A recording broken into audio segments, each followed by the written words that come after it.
दोस्तों भगवान शिव ने बताया जिस औलाद में ये 3 गुण होते हैं वह औलाद अपने माँ बाप को बहुत दुख देते हैं। तो आइए उन 3 गुणों के बारे में जान लेते हैं कि जिससे हम अनुमान लगा सकें हम में या हमारे बच्चों में वो गुण है या नहीं। एक बार की बात है, नारद मुनि पृथ्वी का चक्कर लगाते हुए आकाश होते हुए भगवान शिव के पास जाते हैं। तब भगवान शिव कैलाश पर्वत पर अपने नंदी के साथ विराजमान होते हैं। तभी देव मुनि नारद भगवान शिव के पास पहुंच जाते हैं। भगवान शिव देव मुनि नारद को देख के कहते हैं, हे देव मुनि नारद, आज आपका कैलाश पर्वत पर किस प्रयोजन से आगमन हुआ है। तभी देव मुनि नारद कहते हैं, हे प्रभु, मैं अभी अभी पृथ्वी लोक का भ्रमण करके आ रहा हूँ और मैंने देखा पृथ्वी लोक पर बहुत सारी माता पिता की औलादें अपने माता पिता के बुढ़ापे का सहारा नहीं बन रहे हैं, अपने माता पिता को बुढ़ापे में बहुत कष्ट दे रहे हैं। इसलिए हे प्रभु, मैं आपसे निवेदन करता हूँ कि आप मुझे बताने की कृपा करिए कि वो कौन सी औलाद होती है जो अपने माता पिता को दुख देती है। तब भगवान शिव कहते हैं, हे देव मुनि नारद, हम आपको आज बहुत महत्वपूर्ण कथा सुनाते हैं जिसे सुनने के बाद आपको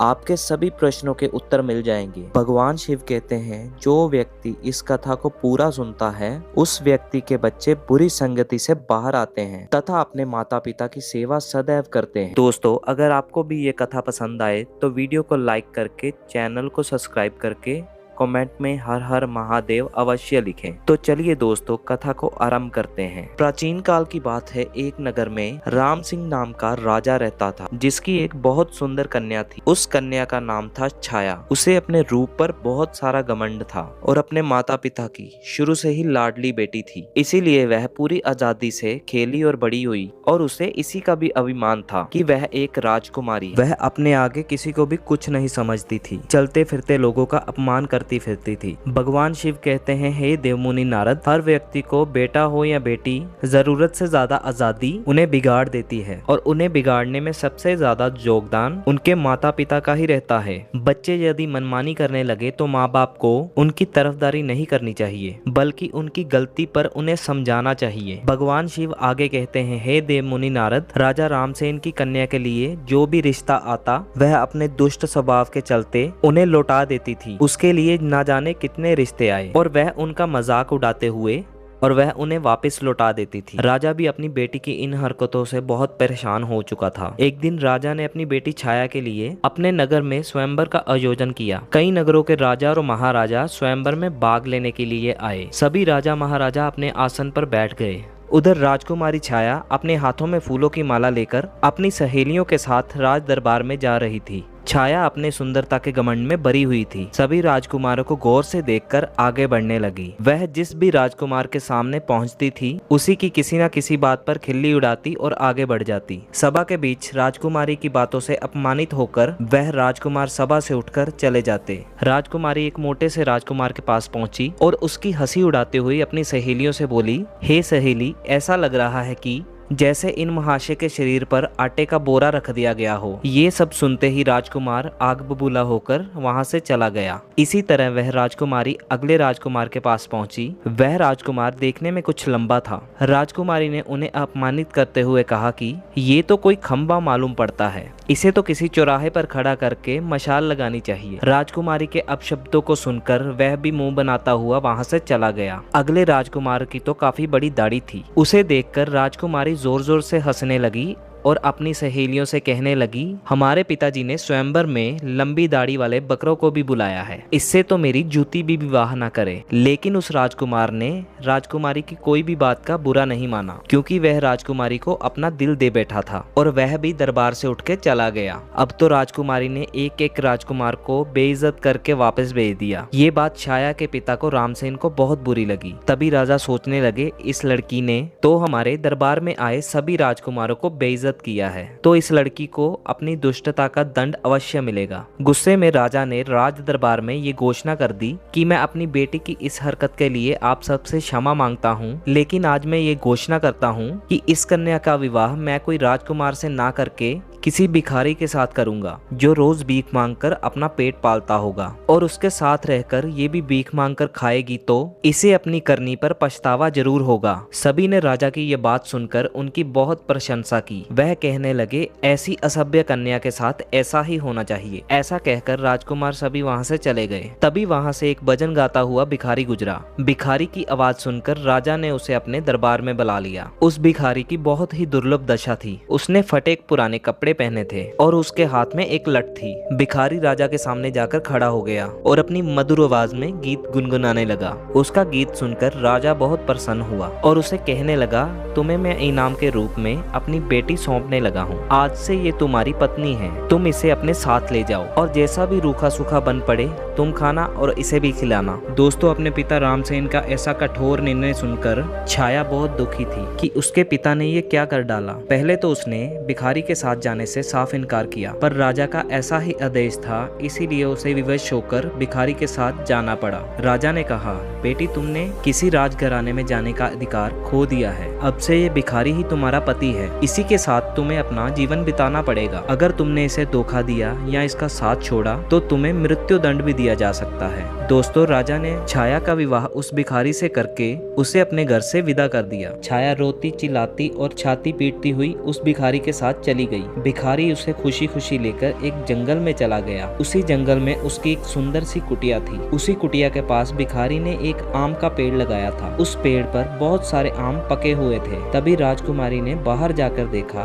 वहाँ एक बहुत सुंदर खेत है। छाया ने उस भिखारी से पूछा, ये खेत किसका है? भिखारी ने कहा, हे राजकुमारी, मैंने सुना है ये खेत उसी दाढ़ी वाले राजकुमार का है जिसे तुमने स्वयंवर में दाढ़ी वाला बकरा कहकर अपमानित किया था। लेकिन आपका दुर्भाग्य देखिए कि मेरी भी उसी राजकुमार की तरह लंबी दाढ़ी है जिसे तुमने अपमानित किया। अगर तुम्हारा विवाह उस राजकुमार से हुआ होता तो आज तुम इस खेत की मालकिन होती। लेकिन अब पछताने से कुछ नहीं होगा। थोड़ा आगे चलने पर राजकुमारी को एक फल फूलों से भरा हुआ बाग दिखाई दिया। उसने भिखारी से कहा, चलो कुछ देर इस बाग में आराम किया जाए। उसने भिखारी से पूछा, लेकिन इतना सुंदर बाग किसका है? भिखारी ने उत्तर देते हुए कहा कि ये बाग भी उसी दाढ़ी वाले बकरे का है जिसका तुमने अपमान किया था। शीघ्र ही यहाँ पे आराम करो और यहाँ से निकलो। सोचो, अगर तुम उसे विवाह कर लेती तो ये बाग भी तुम्हारा होता और मुझ भिखारी के साथ तुम्हें नहीं आना पड़ता। तुम्हारा घमंड ही यहाँ पे तुम्हें लेके आया है। ऐसे ही कुछ देर आगे चलते हुए वह एक बहुत सुंदर नगर में पहुंचे। ये नगर बहुत ही सुंदर और आकर्षित था। तभी छाया ने उस भिखारी से पूछा,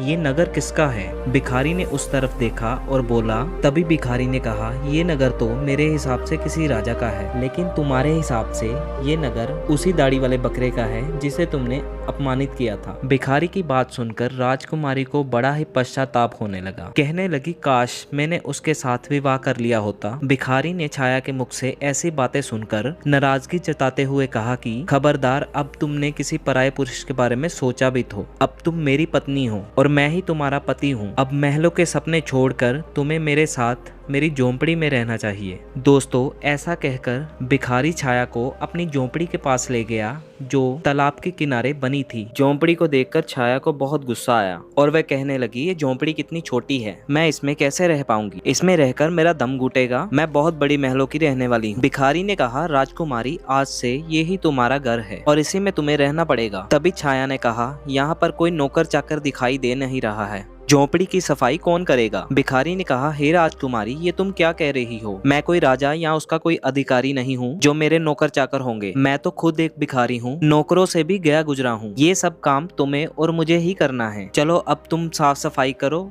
और मेरे लिए खाना बनाओ, मुझे बहुत भूख लगी है। लेकिन छाया को खाना बनाना आता ही नहीं था। भिखारी और छाया ने मिलजुल कर खाना बनाया और खाकर सो गए।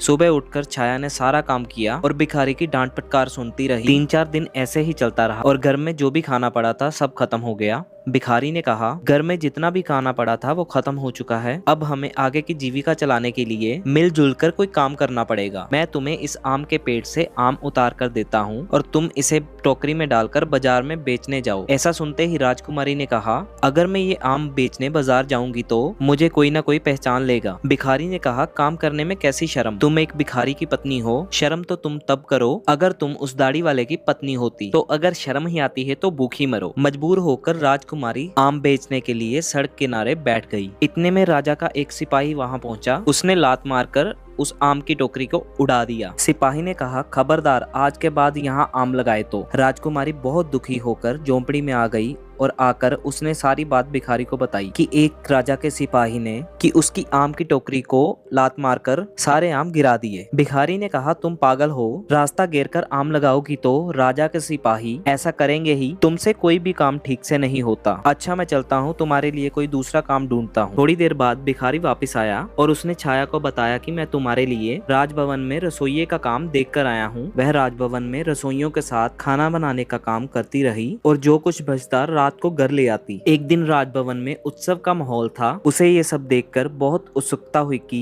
वह सम्मेलन देखने के लिए राजभवन के अंदर चली गई। वहाँ की दासियों ने उसकी टोकरी में कुछ खाना डाल दिया। वह चुपके से सम्मेलन देखती रही, लेकिन एक राजकुमार उसका हाथ पकड़कर उसे अंदर ले गया। छाया को इतनी घबराहट हो रही थी कि उसके हाथ में जो टोकरी थी वो नीचे गिर गई। वहाँ पर बैठे सारे मेहमान उसे देखकर हंसने लगे। तभी राजकुमार ने कहा, घबराओ मत, तुम्हारे साथ कोई दुर्व्यवहार नहीं होगा। लेकिन छाया को बहुत ही शर्म आ रही थी और उसके हाथ पैर कांप रहे थे। तभी राजकुमार ने छाया को बताया कि मैं वही हूँ जिसे तुमने अपने स्वयंवर में दाढ़ी वाला बकरा कहकर अपमानित किया था, और वह भिखारी भी मैं ही हूँ, और सिपाही जो आया था वो भी मैं ही हूँ। मैं तुम्हें बहुत पसंद करने लगा था, लेकिन तुम्हारे पिता का संकल्प सुनने के बाद मुझे ये सब करना पड़ा। तुमसे विवाह करने के लिए मुझे भिखारी की वेशभूषा बनानी पड़ी। मैंने भिखारी बनकर तुमसे विवाह तो कर लिया, लेकिन अब तुम्हारा घमंड भी नष्ट हो चुका है। ये सभी मेहमान हमारे स्वागत में आए हैं। अब मैं सम्मान पूर्वक तुमसे विवाह करूंगा। ये सुनकर राजकुमारी को बहुत प्रसन्नता हुई। खुशी से उसकी आंखें आंसुओं से भर गई। तभी दासी आई और उसे दुल्हन की वेशभूषा में सजा कर लाई। दरबार में छाया के माता पिता भी मौजूद थे। सभी ने छाया को आशीर्वाद दिया